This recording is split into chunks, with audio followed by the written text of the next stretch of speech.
এবার সমন্বয়কদের বাটপার দেখে চিত্রনায়ক বাপ্পারাজের কড়া হুঁশিয়ারি।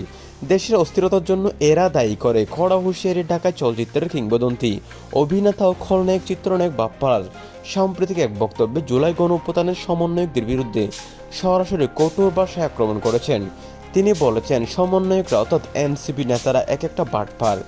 এরা দেশের মানুষের সঙ্গে প্রতারণা করছে, আন্দোলনের নাম করে লুটপাট করছে আর দেশকে অস্থির করে তুলেছে।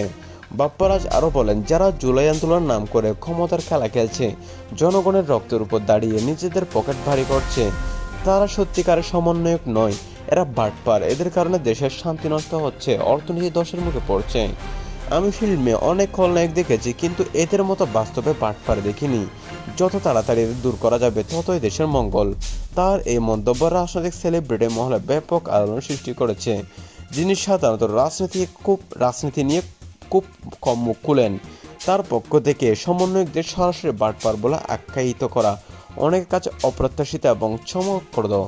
বাপ্পারাজ আরও যোগ করেন, দেশের মানুষ আর এই প্রতারণা সহ্য করতে পারছে না। আমরা শান্তি চাই, উন্নয়ন চাই, এই বাটপারদের কারণে সব নষ্ট হচ্ছে। এদিকে জাতীয় নাগরিক পার্টি এনসিপি বা সমন্বয় কমিটির নেতৃত্বের পক্ষ থেকে এখনও এই বিষয়ে কোনো আনুষ্ঠানিক প্রতিক্রিয়া আসেনি।